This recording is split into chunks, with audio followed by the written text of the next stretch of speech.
This is the new iPhone 17 Pro Max. In this video, we're going to see how good Apple's new Pro cameras are at photographing the night sky. Let's get started.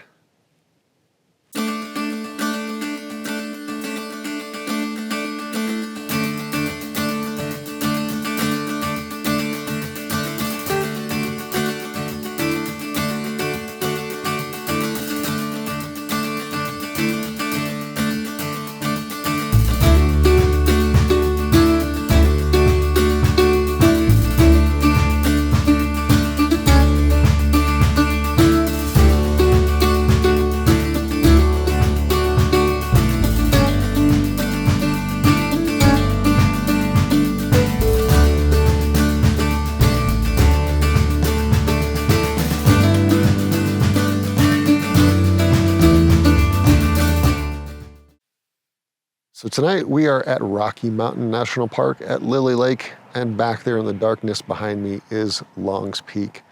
And late in the year like this is one of my favorite places to photograph the night sky because the Milky Way, as it's moving across the sky towards the setting of the galactic core, lines up right over the top of Long's Peak.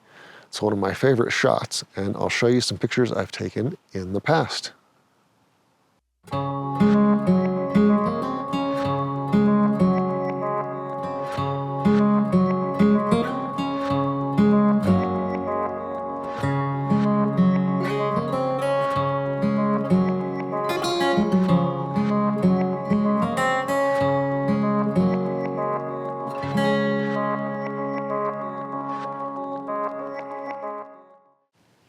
But tonight, we're going to put my new iPhone 17 Pro Max to the test and see how good the new Pro cameras are at photographing the night sky.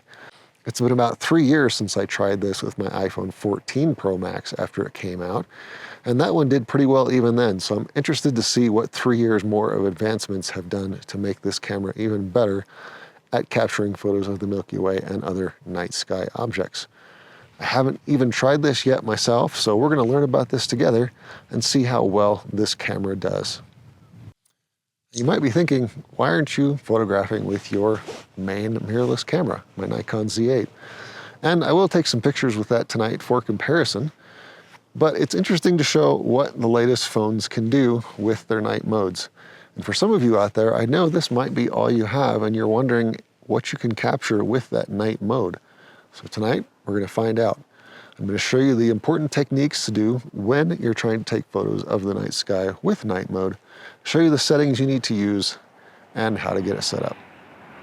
In some ways, using a phone to photograph the night sky can be simpler. And the reason for that is what your iPhone is doing, especially when you set it out to the full 30-second long exposure that I show you here in a little bit, is it's not actually taking a 30-second long exposure. What it's doing is it's taking 10 3-second exposures and stacking them together, similar to what I've talked about doing with my camera, where you take lots of exposures, stack them together to reduce noise and increase the detail that you can capture. Your iPhone is doing the same thing. It's not actually doing a 30-second exposure, otherwise your image would be a lot more blurry than it looks. But it does it all in the phone for you, even in the RAW file, so you don't have to take those images and run them through stacking software yourself. Probably the most important tool you need when using your phone to capture photos of the night sky is a little tripod like my Joby GorillaPod here with a phone holder mount on top of it. Because as your phone is stacking those photos together, it needs to not move between the shots. And so you need to have it steady. It does have accelerometers in it that will read if you're moving around and shorten your exposure time if it's moving too much. So having it on a tripod is very important to get that full 30-second exposure time to capture the most detail you can in the night sky. So I'm going to take my little GorillaPod here and get it set up, and then we will get the phone on there and I'll start walking you through the settings to get set up to take pictures of the night sky. All right, as you can see here, I have my iPhone mounted on the GorillaPod now.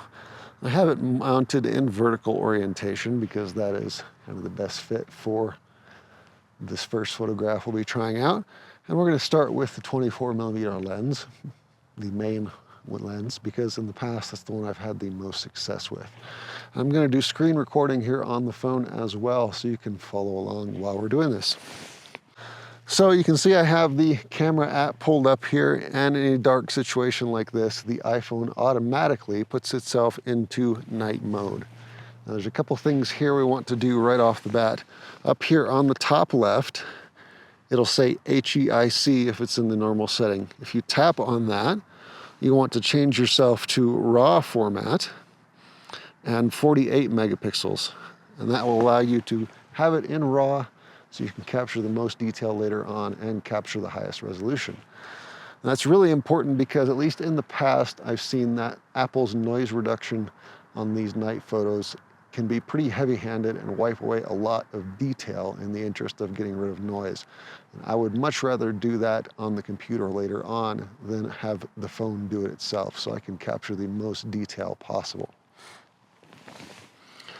Secondly, we're going to tap on the top right, and I am running iOS 26 if you're curious. So if you're running a previous version of iOS, it might look a little different, but the general ideas will be the same. There's a menu here on the top right, and if you tap that, it will bring up these different settings. And what you want to do is tap on the night mode here. And right now, because I'm holding it in my hand, it says night mode 10. If I put that thing down so it's steady, eventually that should change to night mode 30. At least that's what I'm hoping for. I'm trying to get that 30-second exposure. We do want flash to be off, so we want to make sure that that is turned off. Okay, so hand holding it, it'll say night mode 10. If I set it down, it should change eventually to where it will give me a 30-second exposure. There it is. It's kind of bouncing back and forth as those accelerometers are really sensitive to movement. But what that's done is basically set my camera so it'll take the longest exposure possible. And then I'm going to look at the screen, and I'm going to look for a couple things. You see this line going across there? That's telling me if my phone is level or not. In this case, it is not. So I'm going to want to get that level. And when it goes away, that means it is level. Okay? The second thing I'm going to want to do is turn it so that we're seeing Long's Peak. And because we're very low to the ground on this tripod, I'm going to want to get as close as possible to the water's edge so that I can not show the dirt and junk that is here on the ground while I'm setting this up. But those are the main settings that I'm going to put this at. Because I'm shooting in RAW, I'm not going to worry about white balance or any of that kind of stuff because I can adjust it later. The main things are I want it in RAW, I want it in the longest exposure possible in night mode, and then I'll take the shot. Now, something to be careful of, even though we've set it to the longest exposure possible, like if you're tapping the shutter button on the screen or squeezing the button on the edge, you will jar the phone a little bit and it may affect your exposure. So if you can set a self-timer on there, that's one way to avoid having that mess up your exposure. Or if you have an Apple Watch like I do, you can trigger it from the Apple Watch on the camera app on there, and then you don't even have to touch the phone at all to start the exposure. So we're going to get this set up and start taking some exposures, and we'll see what that looks like. Okay, so I have the iPhone set up here, and I think I have a decent composition dialed in. Try and get close there so you can see what's going on the phone. Basically, you can tell that the iPhone does show you a little bit of detail of what's going on in the preview here. And I do have the rule of thirds grid on there lined up so that I can help set up my composition that way. I think I'm going to tilt it up a little bit more actually, but basically you can see on the right third line towards the bottom, I have Estes Cone there, and then towards on the left third line, Mount Meeker is there, Long's Peak is kind of in the middle, and what I'm expecting is that the Milky Way will be rising up there above Mount Meeker and Long's Peak as well. The iPhone does not show detail well enough to show you that until you've taken a picture. So we'll have to do a test shot. But being able to see the outlines of the mountains there at least gives me a frame of reference to work from. And I know from having shot here before and doing some research that the Milky Way should be there in the frame. So I'm going to adjust this up slightly more, and then I'm going to take some test shots. Okay, so I'm showing you on the phone here what that first shot looks like. And unfortunately, what I'm seeing is we still have some clouds off to the left that are blocking us out a little bit. They should be moving off to the east as we go here, so give that a little bit of time for those to move out, and hopefully we'll be able to see the night sky a little better. But as you may be able to see, we're already getting a reflection on the surface of the lake. And something that's important to note is even though we are shooting in RAW format, the preview that Apple gives you on the screen does have Apple's processing applied. Now, it's not that big of a deal because you can adjust all that after the fact when you are processing the RAW file in Photoshop or whatever other RAW processor you use.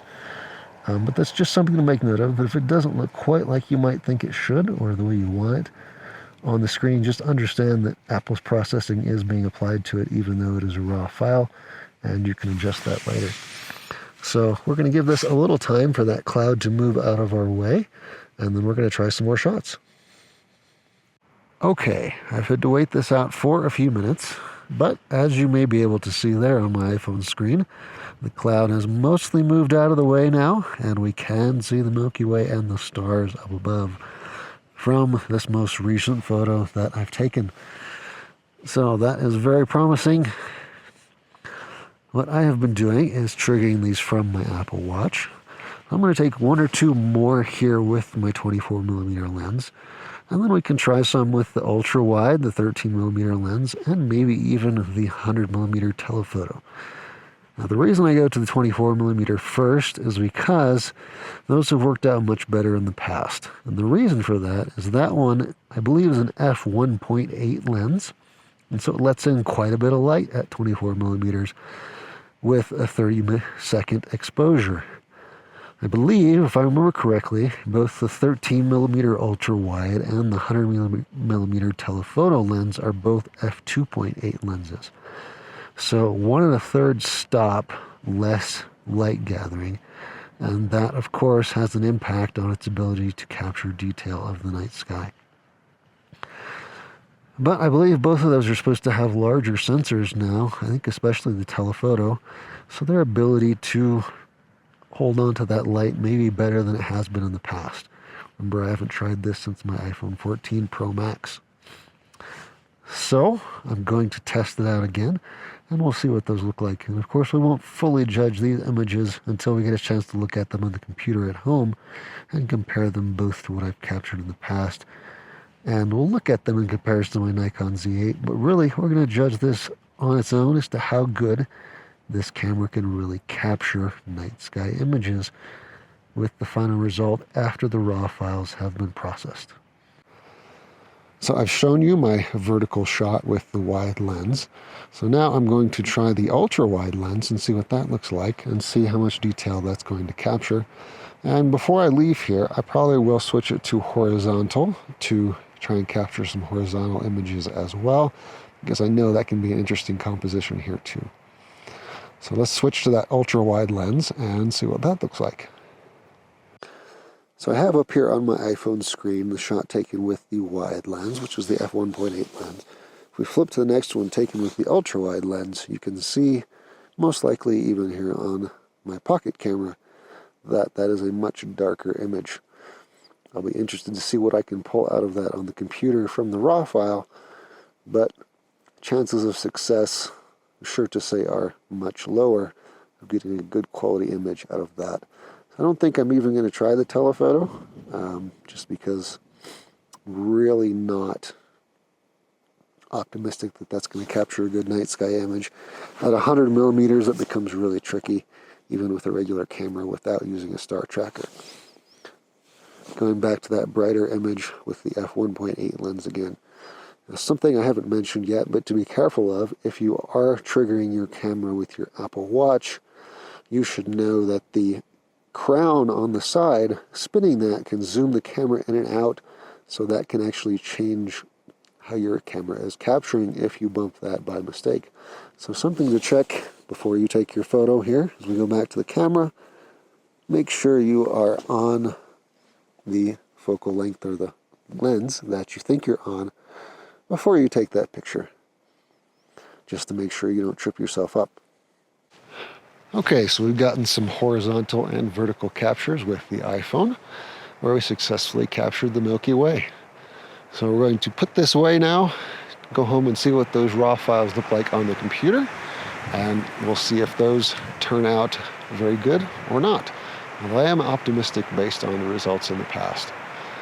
I'm also going to capture some shots with my Nikon Z8. I'll try and make them pretty similar, 24mm as well, just for sake of comparison and to show you what might be the difference and how close you can get with the iPhone to something like a full-frame mirrorless camera. So let's get this put up. We'll do the captures with the Nikon Z8, and then we'll head back home and pull these up on the computer in Photoshop.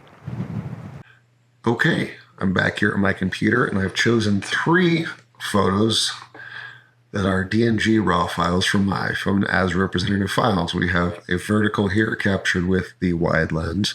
We have a vertical captured with the ultra-wide lens, and a horizontal captured with the wide lens. I'm going to note here before we get started that you may notice that these are 12 megapixel files, not 48, even though the phone is telling you that you can capture 48 megapixel raw files. And that is because night mode is one of the exceptions to Apple's 48 megapixel files. You kind of have to be in the perfect conditions to get those 48 megapixel captures. And night mode is one of those conditions where they limit you to 12 megapixel files. So let's open this up in Adobe Camera Raw and get started. So this is the raw file. If you note up here on the right, this was taken with ISO 2500, and that's not consistent across all the photos that I took. But there is no way to control that within Apple's native camera app. I think if you use the Lightroom mobile app, you can adjust those kind of things. But in Apple's native camera app, you have no control over ISO. Now, Camera Raw recognizes that this is an Apple Pro RAW file, so it has a profile set up for that. White balance as shot is at 3700K. Now, I usually shoot in daylight balance, white balance, so we will try and change that to daylight balance. But strangely, what that's doing is I'm making it an odd orange color, even though the daylight balance photos from my regular camera do not exhibit that kind of behavior. But I think we're going to change that up to something different. Back to as shot, I don't really like that as much. Let's try an auto. That's probably a happy medium, decent place to work with. Something else I always try and do when I'm taking these raw night files is eliminate all noise reduction. So we're going to take that down to 0 and not have any noise reduction. Camera Raw does have an AI denoise feature, but I do like Topaz is better in most situations, so I'm not going to try that. I'm just going to leave all noise reduction turned off. Down here at the bottom, we have some optics profile corrections. So let's do a drop down there and see if they have any for iPhone lenses. So we're going to choose Make Apple. It automatically went to 14 Pro Max, probably because it's remembered that's the last thing I used. I do see iPhone 16, but there's no profiles in here for the iPhone 17 lenses yet. And basically, these are just distortion corrections and stuff like that. Not really relevant to this test, so I'm just going to turn that back off and leave that be. So those are the main adjustments I'm going to do. One thing you'll notice here is the foreground in this is really dark, even though we did capture quite a bit of light from the sky. That is a weakness of smaller sensors, that they just can't capture as much shadow detail as a full frame sensor. But we'll see what we can pull out of this once we get it into Photoshop. So I'm going to click the open. I'm getting a profile conflict. I'm just going to leave the embedded Apple Display P3 profile and open up the file, and we'll do this full screen. So at this point, I'm going to follow a basic edit path that I use for all my night photography images. The first thing I'm going to do is try and select the foreground so I can edit that separately from the sky. I'm just doing a quick select. I'm going to zoom in, scroll down here, and that got most of the foreground. What we're going to do is try and get it to just add in the rest. Usually gets it pretty close. Got that around Long's Peak there. Now we're going to try and get it around Mount Meeker as well. That's pretty good. Just check the rest of the horizon and make sure that that looks pretty solid. You can see zoomed in to 300% like we are right now. There's obviously some visible noise, but we're not going to worry about that right now. Go back to fit on screen. So I'm going to create a levels adjustment layer for that foreground. I'm going to reselect that mask and then invert it, and then create an adjustment layer for the sky so I can adjust those separately. I'll bring my levels tool in here so you can see it. And I do some quick color contrast style edits here by color channel. I try and bring some detail out of the sky and make it look its best. What I don't want to do is darken in the shadows too much, especially in the corners. That's what I always watch for. And then when I'm adjusting the highlight side of things, obviously you're going to lose some detail on the stars, but I try and limit it to just like those individual light points. Again, this is just my style of editing. I'll go back to the RGB channel. This is what it looked like before. This is what it looks like now. And what I have to do here, the RGB channel, is move this to darken in the midtones a little bit, add a little bit more contrast. You can tell we're losing some detail up in the corners. Those top corners are getting dark. I'm not surprised that the iPhone lens would have some vignetting, especially when we're pushing the contrast like we are right now. Now, what I'm most interested to see is what's going to happen here as we try and work on the shadows a little bit. So obviously, these are really dark. So we're not even going to mess with the shadow side. We're going to go straight to the highlights and try and brighten those up a bit. You want to be careful on an area that's supposed to be dark not to overdo it. So I'll pull it into where we're starting to lose detail, but then I add a 1 and I'll increase that by 100 because I do still like my foregrounds to look like it's nighttime. I'll go back to the RGB channel. You can see we've brightened that up a little bit, and now I'm just going to pull the highlights in from here. I'm going to turn off that show clipping setting now so we can see what's going on. So as you can see, like what would have started as the midtones or darker midtones like on Long's Peak and a little bit of reflection in the water.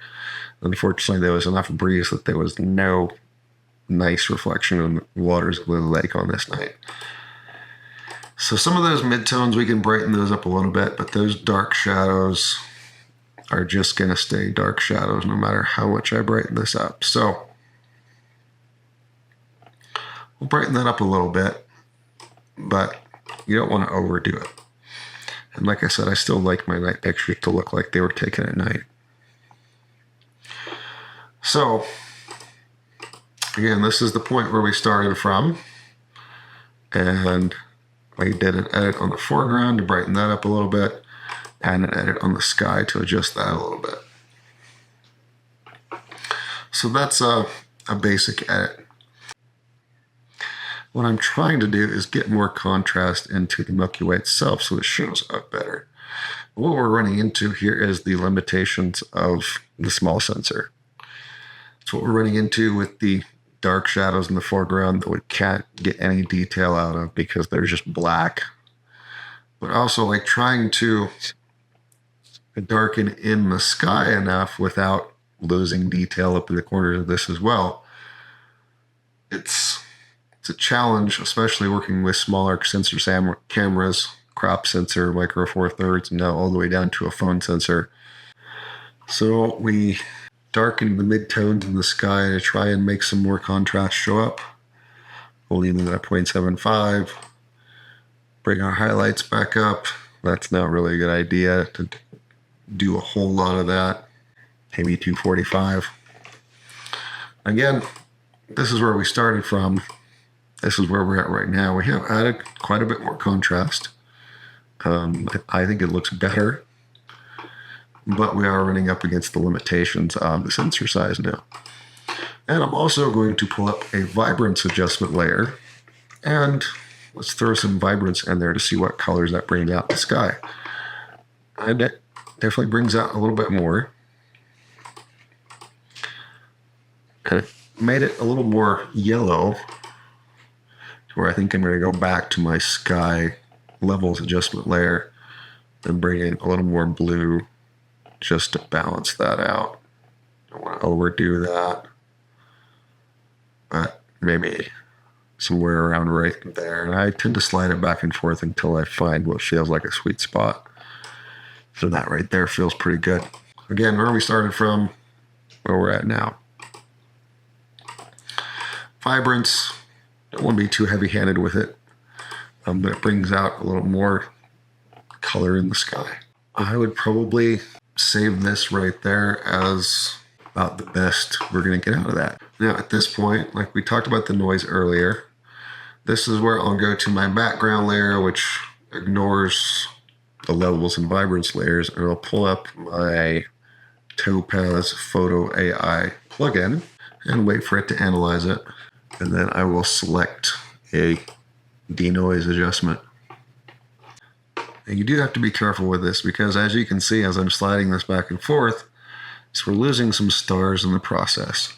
And this is something that ever since Topaz went to the Photo AI as opposed to a separate denoise AI program, it seems to not do this as well, which is disappointing for me on night sky images in particular. Overall, it's a very good noise reduction program, but it seems to struggle more with the stars in the night sky than it used to. So I'm actually going to cancel out of this one, I think. Sure we want to exit? Yes, I do. And I'm going to give the Nick Define program from the Nick collection a chance to take a run at this and see how that goes. And we'll go full screen on this. This seems to be doing a better job of not getting rid of stars and stuff like that compared to what Topaz was doing. So I'm going to let the Nick Define do the noise reduction on this one. And that actually created its own adjustment layer, which I'm going to turn on and off just to make sure we're not wiping away details that I want. And then I'm going to save that again. So let's go ahead and open up this ultra wide shot. Something I want to point out here that I got wrong in the field is that this ultra wide lens is actually an f2.2 lens, not an f2.8. And another important detail that's worth mentioning is that while I have the iPhone 17 Pro Max, the only real difference between the iPhone 17 Pro and the Pro Max is its physical size and a couple of things that come along with that. One is obviously the screen is bigger, and because its physical size is bigger, it has room for a bigger battery in it. But other than that, there is no difference between the iPhone 17 Pro and my 17 Pro Max. So if you have a 17 Pro, the smaller size, you're getting the same cameras, same processing, all those things. So no differences there. Now I'll note this photo was taken at ISO 1600, an even lower ISO than the wide lens. So we're going to do the same thing here. Instead of white balance as shot, we're going to switch that to daylight. Similar to the other one, that's a little bit orange. Let's see what the auto puts it at. That's at 4250. As shot was at 3700. So now we'll stick with the auto. We're going to take away any kind of noise reduction. But you can tell the combination of used a lower ISO for this picture and f2.2 instead of f1.8. This is a much darker photo. So we'll export this to Photoshop.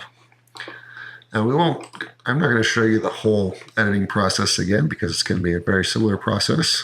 But once we're wrapped up with this one and the horizontal one, I'll show you the final results.